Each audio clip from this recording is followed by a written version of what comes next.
अल्हम्दुलिल्लाह नहमदुहु व नुसल्ली अला रसूलिहिल करीम अम्मा बाद फ़अऊज़ु बिल्लाहि मिनश शैतानिर रजीम बिस्मिल्लाहिर रहमानिर रहीम या अय्युहल्लज़ीना आमनुत्तक़ुल्लाहा हक़्क़ा तुक़ातिहि व ला तमूतुन्ना इल्ला व अंतुम मुस्लिमून बिस्मिल्लाहिर रहमानिर रहीम या अय्युहल्लज़ीना आमनु क़ू अनफुसकुम व अहलिकुम नारा। उपस्थित सम्मानित इस्लाम दरदी भातृबिंदु, प्रशंसा से महान आल्लाह रब्बुल आलमीनेर जिनि आमाके आपनाके पवित्र जुमार दिने एकत्रित करेছেন। সেই মহান আল্লাহ পাক রব্বুল আলামিনের ছোট্ট একটা বাক্যে তার প্রশংসা করে আমরা সকলে বলি আলহামদুলিল্লাহ। তারপরে পরে আমাদের ধর্মের গুরু আমিনাল লাল মুরুদুল্লাহ আলাকানন্দ তাসদির মাদানী নবী মুহাম্মদুর রাসূলুল্লাহ সাল্লাল্লাহু আলাইহি ওয়াসাল্লামের উপর শত করে শান্তির দ্বারা বর্ষিত হোক। আল্লাহুম্মা সাল্লি আলাইহি আল্লাহুম্মা বারিক আলাইহি। প্রিয় ইসলাম দরদি ভাতৃবৃন্দু, আমি আপনাদের সামনে কোরআনুল কারীম থেকে দুই জায়গা থেকে দুটি আয়াতের টুকরো পরিবেশন করেছি। সে আয়াত এবং আনুষঙ্গিক কিছু কথা বলে আজকের খুতবাতে ঘটাবো। আমা তৌফিক ইল্লা বিল্লাহ। আজকে পবিত্র জুমার দিনে যে বিষয়টাকে নিয়ে আলোচনা করব মনে করেছি বা নিয়ত করেছি, সেটা হচ্ছে সন্তানের প্রতি পিতামাতার দায়িত্ব। আমরা আলেম ওলামাদের মুখ থেকে শুনে এসেছি বা জানি যে পিতামাতার উপরে সন্তানের দায়িত্ব রয়েছে। একজন পিতামাতাকে সন্তানকে সম্মান করতে হবে, এই কেন্দ্রিক আলোচনা আমরা অনেক শুনেছি। আজকে একটু ভিন্ন আলোচনা, সেটা হচ্ছে যে সন্তান শুধু কি সন্তানদেরই পিতামাতার উপরে দায়িত্ব না, তাদেরও কিছু দায়িত্ব রয়েছে। সন্তানদের প্রতি বা সন্তানদের উপরে পিতামাতার দায়িত্ব অনেক রয়েছে।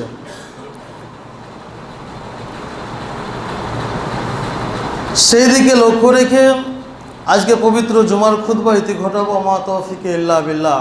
প্রিয় ইসলাম দরদি ভাতৃবৃন্দু, আমরা যদি সমাজের দিকে তাকাই, গ্রামগঞ্জের দিকে তাকাই, পাড়া প্রতিবেশীর দিকে তাকাই, তাহলে যে সমস্ত সন্তানগুলো, আমাদের সন্তানগুলো গ্রামগঞ্জে হাটে বাজারে ঘুরে বেড়ায়, অধিকাংশ সন্তান বেয়ারা, অধিকাংশ সন্তান শয়তানি কাজ করে। আমাদেরই সন্তান কেন করে? তাদের বেয়ারার পিছনে কারণ কি? কিসের জন্য আজকে তারা পিতামাতাকে মারছে? কিসের জন্য আজকে সেই সন্তানগুলো পিতামাতার কথা শুনে না? কিসের জন্য সেই সন্তানগুলো আজকে দুনিয়ার বুকে শয়তানি করে বেড়াচ্ছে? আমাদেরকে একটু ভাবতে হবে যে তাদের পিছনে কি কারণ রয়েছে, যে তারা যে দুনিয়ার বুকে এরকম করে বেড়াচ্ছে। এর পিছনে অনেক কারণ রয়েছে। যদি আমরা সিরিয়াল মোতাবেক লিখতে লাগি তো অনেক কারণ বের হবে যে তাদের খারাপ হওয়ার পিছনে প্রত্যেকটা গার্জেনের হাত রয়েছে। আপনি বলবেন, মৌলভী সাহেব এ কেমন কথা? একটা ছেলে খারাপ হবে, তার যে গার্জেনের হাত। একটা গার্জেন কি কখনো চায় যে আমার সন্তান, আমার ছেলে, আমার মেয়ে খারাপ পথে চলুক, আমার ছেলে আমার মেয়ে নামাজ না পড়ে দুনিয়াতে চলুক? এটা কোনো গার্জেন চাই না। আর আপনি বলছেন যে সন্তানগুলো খারাপ হওয়ার পিছনে গার্জেনই দরকার। গার্জেনেরাই এর একমাত্র কারণ, অবশ্যই এর কারণ গার্জেনেরাই। প্রিয় ইসলাম দরদি ভাতৃবৃন্দ, আজকে আমাদের সমাজে একটা ছেলেকে যদি প্রশ্ন করা হয়, সাবালক ছেলে ধরলেন, ছেলেটার বয়স 15 বছর, সেই ছেলেটাকে যদি কোনো প্রশ্ন করা হয় ইসলামিক স্টাডিজ থেকে বা কোরআন ও হাদিস থেকে, তো সেই ছেলেটার প্রশ্নের উত্তর দিতে মানে কি বলবো, শেষ অবস্থা হয়ে যাবে, পারবে না, শেষ পর্যন্ত তার মুখ দিয়ে বেরোবে না, উত্তরটা আসবে না। এটাও কিন্তু তার গার্জেনের দোষ। আজকে একটা 5 বছরের বলুন, 2 বছরের বলুন, 3 বছরের বাচ্চা, এর মেন্টালিটি বা এর মেধা, এর ব্রেন কাজ করে অতিরিক্ত কাজ। একটা 5 বছরের বাচ্চাকে বা 2 বছরের বাচ্চাকে যদি তার গার্জেন বলে বা গার্জেন শিখায়, একটা গান শিখায় ধরুন, তাহলে সেই বাচ্চাটা বা সেই সন্তানটা গানটা খুব সুন্দর করে শিখতে পারে। আবার সেই বাচ্চাটাকে যদি সেই গার্জেনটা একটা কোরআনের সূরা শিখায়, তাহলে কি হবে, সেই সূরাটাকেও সেই বাচ্চাটা শিখতে পারে বা শিখে নেবে খুব তাড়াতাড়ি। তাহলে এর দায়িত্ব কে হলো, তার গার্জেন। আজকে আমাদের সমাজে অধিকাংশ গার্জেন মূর্খর দল, মানে তারা লেখাপড়া জানে না বা জানার চেষ্টা করে না। আজকে আমাদের সমাজে আমরা ভাবছি বা আমরা আলোচনা করি যে আজকে আমাদের সন্তানে আমাকে দেখে না, আমার সন্তানে আমাকে গালিগুলোজ করে, আমার সন্তান আমার কথা মোতাবেক চলে না পৃথিবীর বুকে, তারা নিজের মনের মতন চলাফেরা করছে। এর জন্য যে আপনি প্রথম দায়ী, যে তার যে বাচ্চা অবস্থাতে ওই রকম করে তাকে মানুষ করতে হতো, এই নলেজটা, এই জ্ঞানটা আপনার তখন ছিল না। একটা বাচ্চা, 2 বছরের বাচ্চা, আজকে আমাদের সমাজের মধ্যে অধিকাংশ বাচ্চাকে দেখা যায় মোবাইলে আসক্ত। আচ্ছা বলুন তো, ওই বাচ্চাটা মোবাইলে আসক্ত কী করে হলো? আমি গার্জেন, আমি বাপ, আমার ছেলেটা কাঁদছে, কাঁদতেই পারে, সে কান্না করতেই পারে, এটা স্বাভাবিক কথা। তার জন্য কি তাকে মোবাইল দিয়ে চুপাতে হয়? এটা কোন আইনের কথা বা কোন ইতিহাসের কথা যদি কেউ বলতে পারেন, আমাকে পরক্ষণে গিয়ে বলবেন যে মৌলভী সাহেব এই আইনে লেখা আছে সে বাচ্চাটাকে মোবাইল না দিলে চুপবে না। আজকে আমাদের সমাজের অধিকাংশ বাচ্চাকেই প্রত্যেকটা গার্জেন, সে শিক্ষিত হোক অশিক্ষিত হোক, প্রত্যেকটা গার্জেন আমরা তাদের মোবাইলে আসক্ত করি, আমরা গার্জেনেরাই। আচ্ছা বলুন তো, আপনার সন্তান যাকে আপনি মানুষ করছেন, যার পিছনে টাকা পয়সা খরচা করছেন, যাকে আপনি ছোট থেকে বড় করছেন, ওই সন্তানটা আপনার কথা শুনবে না?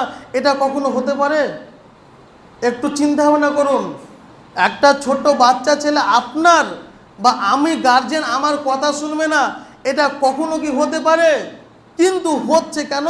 যে আমি আপনি গার্জেন সেই জায়গাতে নাই, সেই প্ল্যাটফর্মে নাই।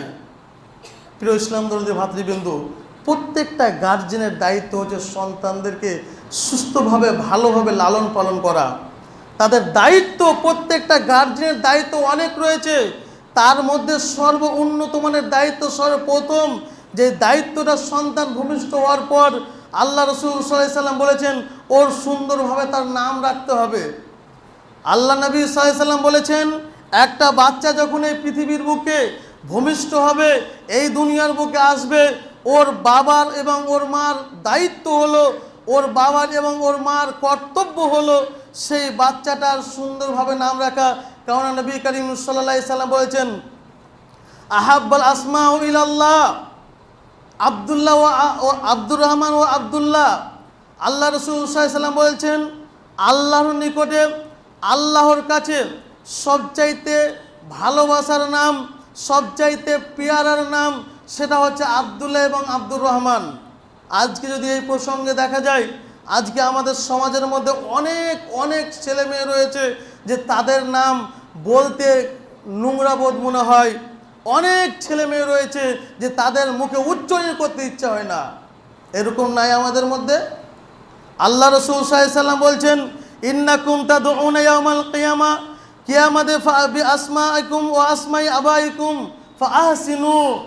আল্লাহ রাসূল সাল্লাল্লাহু আলাইহি সাল্লাম বলছেন, হে আমার উম্মতেরা তোমরা শুনো, তোমাদেরকে এবং তোমাদের পিতাদেরকে কাল কিয়ামতের ময়দানে আল্লাহ পাক রব্বুল আলামিন নাম ধরে ধরে ডাকবে। তোমাদেরকে এবং তোমাদের পিতাদেরকে আল্লাহ পাক রব্বুল আলামিন কাল কিয়ামতের ময়দানে যখন বিচার ফয়সালা করবে তখন নাম ধরে ধরে ডাকবে। এখন আপনাকে বলি, আপনার সন্তানের নাম যদি পটল রেখে থুয়ে থাকেন, আপনার সন্তানের নাম যদি পিন্টু রেখে থুয়ে থাকেন, আপনার সন্তানের নাম যদি আপনার কিনা কংগ্রেস রেখে থাকেন, আপনার সন্তানের নাম যদি আপনি রেখে থাকেন আরও আনুষঙ্গিক যে নামগুলো রয়েছে, আপনি বলুন তো কাল কিয়ামতের ময়দানে যখন আপনাকে এবং আপনার সন্তানকে অর্থাৎ পৃথিবীর সমস্ত মানুষকে আল্লাহ পাক রব্বুল আলামিন বলে তার নাম ধরে ডাকবে তখন কীরকম মনে হবে? ওই জন্য আল্লাহ রাসূল সাল্লাল্লাহু আলাইহি সাল্লাম বলেছেন, ওয়াহসিনু, তোমরা সবচেয়ে উত্তম নামটা, সবচেয়ে ভালো নামটা তোমাদের ছেলে মেয়েদের রাখো এবং নিজের রাখো। প্রিয় ইসলাম ধর্মের ভাতৃবৃন্দ, সর্বপ্রথম যেটা পিতামাতার দায়িত্ব, সুন্দর নাম, আবিঝাবি নাম না রেখে তার একটা ইসলামিক লেবাসের নাম, ইসলামিক নাম হয়। আল্লাহর কাছে যেটা পেয়ারা নাম আব্দুল্লাহ এবং আব্দুর রহমান যদি না হয়, তাহলে আল্লাহ রাসূল বলেছেন যে যদি সেরকম না হয় তা আমাদের উচিত হয় প্রত্যেক গার্জেন আল্লাহ এবং নবীদের নামে নাম রাখা এবং সাহাবাদের নামে নাম রাখা এবং আল্লাহর সিফাতের নামে নাম রাখা। আজকে বলুন তো কয়টা মানুষ এগুলো রাখছি?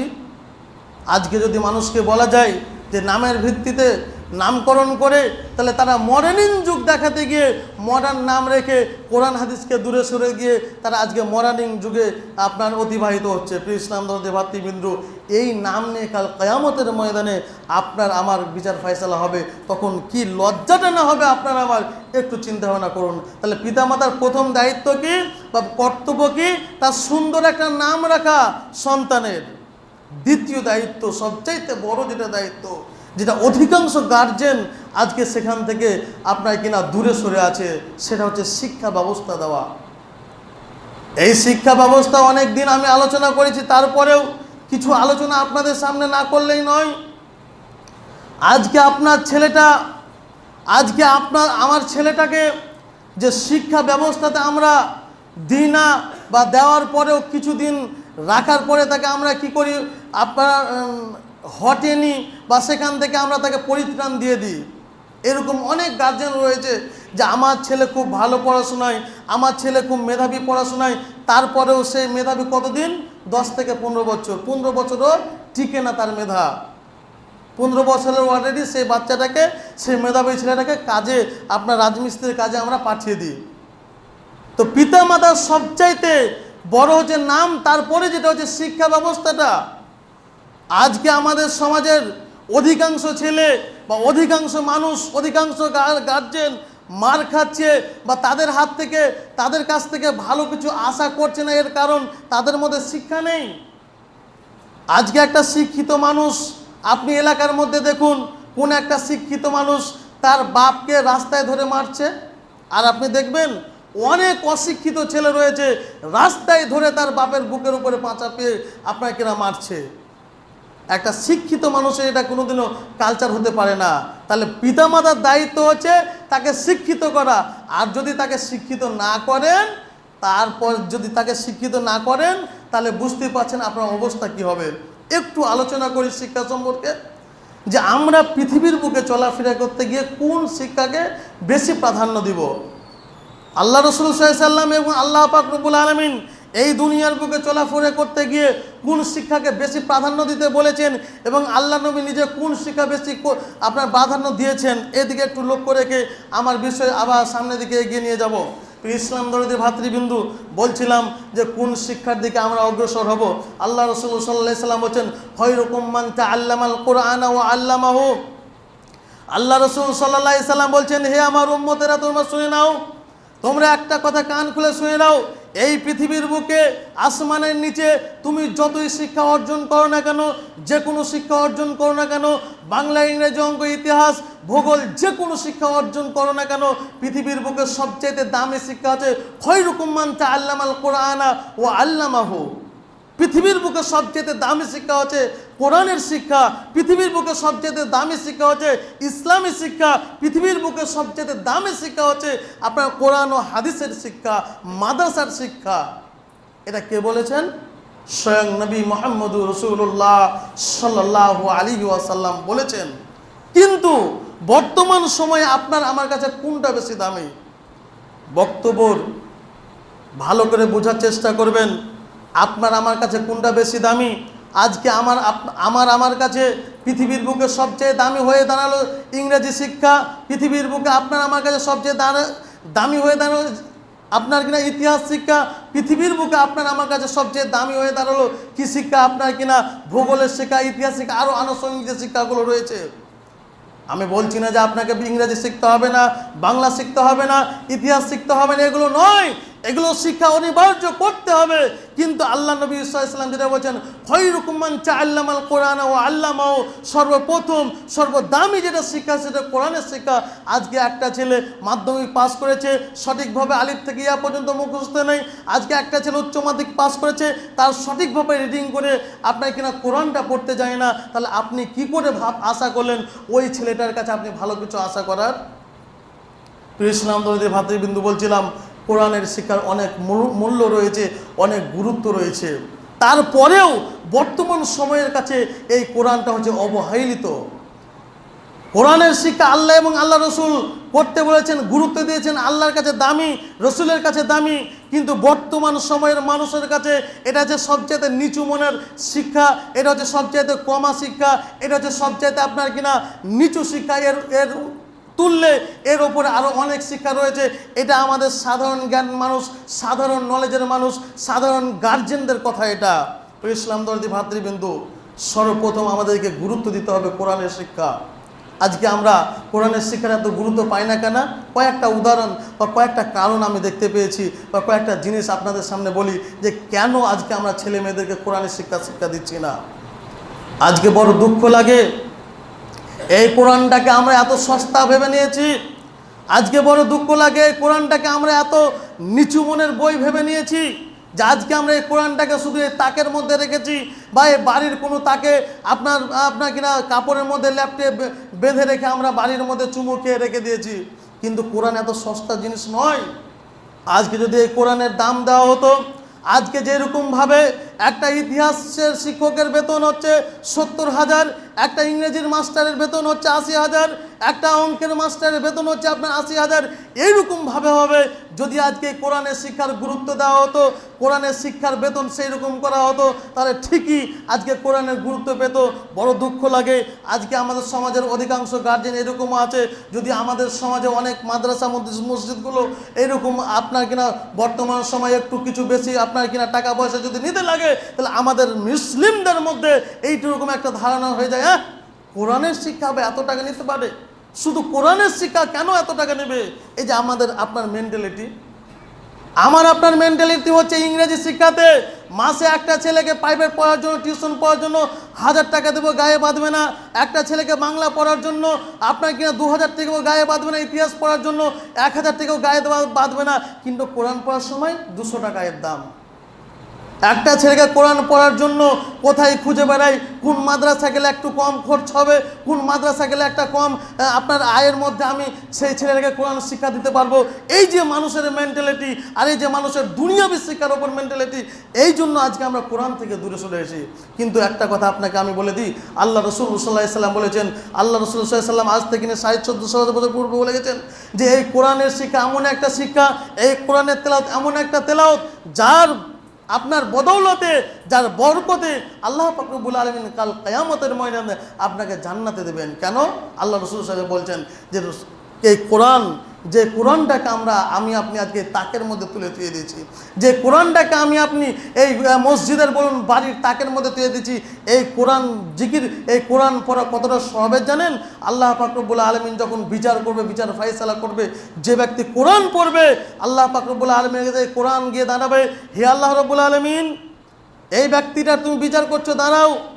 আল্লাহ পাক রব্বুল আলামিনের সামনাসামনি এই কোরআন আপনার কিনা বাহাস করতে শুরু করবে, এই ব্যক্তিটাকে তুমি জাহান্নামে কেন দিচ্ছ? কেননা এই ব্যক্তিটা হচ্ছে আমাকে এই দুনিয়ার বুকে গিয়ে দুনিয়ার বুকে বেশি বেশি তেলাওয়াত করেছে, দুনিয়ার বুকে বেশি বেশি পড়াশোনা করেছে, দুনিয়ার বুকে বেশি বেশি বোঝার চেষ্টা করেছে, তাই তুমি একে জাহান্নামের মধ্যে দিও না, একে জান্নাতের মধ্যে দেওয়া দাও। বলি আলহামদুলিল্লাহ। আপনি বলুন তো, এই কোরআনের শিক্ষা বাদ দিয়ে অন্য কোনো পৃথিবীর যে কোনো শিক্ষা আপনি নিয়ে এসে বলুন যে এই শিক্ষাতে কাল কিয়ামতের ময়দানে আল্লাহর কাছে সুপারিশ করবে? পারবেন বলতে? না। কিন্তু আজকে আমরা তারপরেও, এত মর্যাদা হওয়ার পরেও, এত গুরুত্ব হওয়ার পরেও আজকে আমরা কোরআন থেকে প্রত্যেকটা মানুষ, প্রত্যেকটা জাতি, মানে প্রত্যেকটা মানুষ, প্রত্যেকটা গার্জেন এই কোরআন থেকে দূরে সরে আছি। কোরআনের মূল্য আমরা 200 টাকা দিই। আরও অনেক বিষয় রয়েছে যের জন্য আজকে আমরা কোরআনকে শিক্ষা দিই না। আজকে আমরা কোরআন শিক্ষা দেব। এই যে ছোট ছোট বাচ্চাগুলো হিদ পড়ছে, মূল্য কি? এই ছেলেগুলো যখন ফারেকি হবে, এই ছেলে যখন গলা যখন পাক নিয়ে মাথায় সমাজের মধ্যে কাজ করতে আসবে, এর বেতন কত দিবেন আমাদের সমাজে? এর বেতন দিবে 10 থেকে 15,000 টাকা। আপনি বলুন তো, আজকে এই যে এদের মূল্য কত হলো? 1 মাস কাজ করার পরে 10 থেকে 15,000 বেতনে এই ছেলেটা, আপনি বলুন তো কোন মানুষ আছে এরকম বেতনে কাজ করে? আজকে আমাদের প্রত্যেকটা পদক্ষেপে কোরআন শিক্ষাটাকে কি করে আপনার নিচে নামা যায়, আমরা বেধর্মীতা দূরের কথা, মুসলিমরাই আজকে আমরা এর পরিকল্পনা করি, আজকে পাওয়া যায় না। আজকে বড় দুঃখ লাগে, এরকম সমাজে অনেক মানুষ দেখা যায় যে কোরআন যখন প্রাইভেট পড়া হয়, অনেক মানুষ আরেকটা আমাদের মধ্যে ভুল ধারণা বা আমরা সমাজের মধ্যে করে থাকি, এই কোরআন পড়াবে কে? সমাজের মধ্যে মহিলারা কোরআন পড়াবে। কোরআন পড়াবে কে? সমাজের মধ্যে যে মসজিদ গিয়ে কয়েকদিন পড়েছে ওই ছেলেটা কোরআন পড়াচ্ছে। আচ্ছা বলুন তো, যার কায়দা ঠিক নেই, যার কোরআন পড়ার লিহাজ ঠিক নেই, যে কোরআন নিজে পড়তে জানে না, ও আর কি শিক্ষা দেবে ছেলেদেরকে, মেয়েদেরকে কি শিক্ষা দেবে? কিন্তু আমরা আমাদের মেন্টালিটি ওটাই যে আমরা ওর কাছে কোনোরকম করে কোরআনটা শিখে নিই, আমার মেয়ে বড় হলো, বিয়ে দিতে হবে, যদি দেখতে আসে যে কোরআন বলবে আমি মেয়ে কোরআন পড়ে। এটা মেন্টালিটি নয়। আল্লাহ রাসূল সাল্লাল্লাহু আলাইহি ওয়াসাল্লাম এর দাম দিয়েছে, খয়রুকুম মান তাআল্লামাল কুরআনা ওয়া আল্লামাহু। পৃথিবীর সবচেয়ে দামি শিক্ষা হচ্ছে এই কোরআনের শিক্ষা, পৃথিবীর সবচেয়ে দামি শিক্ষা হচ্ছে এই হাদিসের শিক্ষা, পৃথিবীর সবচেয়ে দামি শিক্ষা হচ্ছে কোরআন ও হাদিসের উভয় জাতির শিক্ষা। আর আপনার আমার কাছে কোরআনের শিক্ষা হচ্ছে সবচেয়ে কম শিক্ষা। আমরা খুঁজে বেড়াই কোন মৌলবীর কাছে গেলে কম টাকা দিতে হবে, কোন একটা মানুষের কাছে গেলে কম টাকা দিলে আমার ছেলেটাকে পড়বে। আবার দুঃখ লাগে জানেন, এখনও মানুষ খুঁজে বেড়ায় যে কোরআনটা পড়ুক টানা টুনা 200 টাকা দিয়ে ছেড়ে দেবো। কেন দেবেন? আপনাকে লজ্জা লাগে না এই কোরআনের জন্য? যেই কোরআন আপনি যদি এই পার্থিব জীবনে আপনি বেশি বেশি করে তিলাওয়াত করেন, এই কোরআন কাল কিয়ামতের ময়দানে আপনার জন্য সুপারিশ করবে কার কাছে? আল্লাহর কাছে। আর ওই কোরআনের জন্য 200 টাকা খরচা, ছি, দুঃখ লাগে। এটা মুসলমানের হওয়ার কথা ছিল না। বরঞ্চ আপনাকে কোরআনের জন্য দরকার হলে 1000 টাকা দেবো 1 মাসে একজনকে পড়ানোর জন্য, তুমি পড়াও, কোনো অসুবিধা নাই। কিন্তু এগুলো আমাদের সমাজে নাই। ইসলাম ধরে ভাতৃবন্ধু, বড় দুঃখ লাগে আমাদের সমাজকে নিয়ে যে আজকে আমরা যে এইরকম মেন্টালিটি নিয়ে, এইরকম পদ্ধতি নিয়ে আমরা চলাফেরা করি। আরেকটা কথা আপনাদেরকে বলি যে আমাদের সমাজের ছেলেদেরকে কি উদ্দেশ্যে, কি আশা নিয়ে পড়াতে দেবে মাদ্রাসা মসজিদের মধ্যে? আজকে অনেক মাদ্রাসায় রয়েছে যারাকে শিক্ষকগুলোকে আপনার কিনা ভিখারির মতন ব্যবহার করে তাদের, অনেক মাদ্রাসার শিক্ষকদেরকে তাদের ভিখারির মতন ব্যবহার করে। কি চেক নিয়ে যাও, তুমি ভিক্ষা করে বেড়াও, বাড়ি বাড়ি গিয়েও সর্দারের কাছে গিয়ে যাও, তুমি ভিক্ষা করে নিয়ে আসো। এই তো মেন্টালিটি আজকে আমাদের সমাজের মানুষের। তাহলে আপনি কি করে দেব? এই মসজিদ মাদ্রাসাতে আজকে আলেম খুঁজে পাওয়া যায় না। আপনি বলছেন, আপনাকে বলে দিলাম, আগামী কয়েক বছর ধরে আপনারা হয়তো বুঝতে পারেন না, আজকে সাইকুল হাদিস, যেটা হাদিস পড়ানোর একজন শায়েখ, আজকে মাদ্রাসা গিয়ে দেখুন সাইকুল হাদিস আর খুঁজে পাওয়া যায় না। কেন? আজকে সমাজ ব্যবস্থা তাদেরকে এরকম করেছে, আজকে তাদের মূল্য দেয় না বলে আজকে অনেক আলেম ওলামা এই পথ ছেড়ে দিচ্ছে, এই পথ থেকে দূরে চলে যাচ্ছে। যে তাদের আজকে মূল্য নেই, তাদের আজকে আপনার কিনা কদর নেই, তাদের গুরুত্ব নেই, তাদেরকে দায়িত্ব দিচ্ছেন, নামের দায়িত্ব। প্রিয় ইসলাম দরিদ্র ভাতৃবৃন্দু, কোরআনের শিক্ষা সর্বপ্রথম আপনাকে আমাকে শিখতে হবে। এই কোরআন যদি আপনার আমার অন্তরের মধ্যে না থাকে, তাহলে কিয়ামতের দিন তো দূরের কথা, এই পৃথিবীর বুকে আল্লাহ পাক রব্বুল আলামিনের আযাব এবং গজব এই দুনিয়ার বুকে আসবে। প্রিয় ইসলাম দরিদ্র ভাতৃবৃন্দু, বলছিলাম যে আমাদেরকে কোরআনে আমাদের ছেলেমেয়েদের প্রতি যে দায়িত্ব, সেটা হচ্ছে আপনার শিক্ষা দেওয়া। প্রত্যেকটা মানুষকে আমি বলতে চাই যে প্রত্যেকটা মানুষ, প্রত্যেকটা গার্জেন আজকে চমকপুর শিরোপাড়া থেকে নিয়ে আপনার কিনা মাঝপাড়া থেকে নিয়ে মিস্ত্রিপাড়া থেকে নিয়ে এই গোটা চমকপুরের মানুষ এখানে উপস্থিত আছেন। প্রত্যেকটা মানুষের কাছে আকুল আবেদন, আপনার ছেলেটাকে যদি ভালো করতে চান, আপনার ছেলে মেয়েটাকে যদি ভালো করতে চান, তাহলে বাচ্চা অবস্থা থেকেই তাকে ইসলামী লেবাস দেন, ইসলামী আপনার কায়দা কানুনে তাকে চলাফেরা করান। ছোট অবস্থা তাকে মোবাইল দেখায়েন না, ছোট অবস্থায় তার জিদ পূরণ করেন না। আজকে আমাদের সমাজের মধ্যে এইরকমও আছে যে আজকে আমাদের সমাজের মধ্যে একটা বাচ্চা যদি কোনো জিদ করে কোনো জিনিস নিতে চায়, আজকে আমরা সেই গার্জেনের তাকে দিয়ে দিই না, এটা কখনো দিবেন না। যখন আপনি একটা জিনিস তার জিদের বলে তাকে দিচ্ছেন, তার মানেও জেনে নিচ্ছে আমার বাপ আমার কাছে দুর্বল, আমার বাপ আমার মা আমার কাছে দুর্বল, আমি আমার মা বাপকে যা বলবো তাই করবে। অনুরূপভাবে আমাদের বর্তমান সমাজের ছেলেমেয়েরা ওরকম করে। প্রিয় ইসলাম দরিদ্র ভাতৃবৃন্দু, বলছিলাম যে কোরআনের শিক্ষা প্রত্যেকটা ছেলেকে দিন। প্রত্যেকটা গার্জেনের কাছে এই আকুল আবেদন যে আপনাদের দায়িত্ব, আপনাদের কর্তব্য, যেরকম একটা ছেলে হিসেবে কর্তব্য বাপের খিদমত করা, একটা ছেলে হিসেবে বাপের কর্তব্য হচ্ছে তাকে আপনার সম্মান দেওয়া, সেইরকম আপনি গার্জেন হিসাবে আপনার কর্তব্য সেই কচি কচি বয়সে ছোট্ট ছোট বয়সে তাকে ইসলামী লেবাস দেওয়া, ইসলামী শিক্ষা দেওয়া।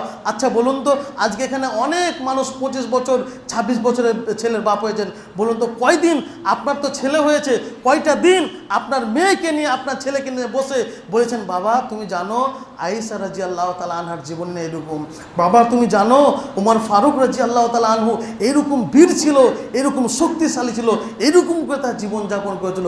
বলুন তো বুকে হাত দিয়ে কয়টা মানুষ বলেছেন? তাহলে ওই ছেলেটা, ওই ছোট্ট বাচ্চাটা, 5 বছরের বাচ্চাটা আপনাকে সম্মান করবে ভাবছেন বড় হয়ে? এই আশা কি করে করতে পারেন? আপনি তাকে ইসলামের পথে আপনি তো তাকে দূরে সরিয়ে দিলেন। প্রিয় ইসলাম দরিদ্র ভাতৃবৃন্দু, আরও অনেক রয়েছে পিতামাতার দায়িত্ব। ইনশাআল্লাহ আল্লাহ যদি আমাকে আপনাকে বাঁচিয়ে রাখে, আগামী সপ্তাহে আরও বলবো যে পিতামাতার দায়িত্ব অনেক রয়েছে। প্রিয় ইসলাম দরিদ্র ভাতৃবৃন্দু, আমাদের সকলের উচিত এগুলো মেনে নেওয়া। আরেকটা কথা, এটা আমার বিষয়ের বাইরে কথা বলি, যে আমাদের সমাজে অনেক মানুষ রয়েছে, নামাজি মানুষ, নামাজ পড়তে আসি, কিন্তু অনেক মানুষ আমরা কি করছি ভাই সকল, দুঃখ করিয়েন না, রাগ করিয়েন না, একটা কথা বলি, এই যে বিড়ি খেয়ে আপনারা নামাজ পড়তে আসি, এটা খুব কষ্টকর হয়ে যায়।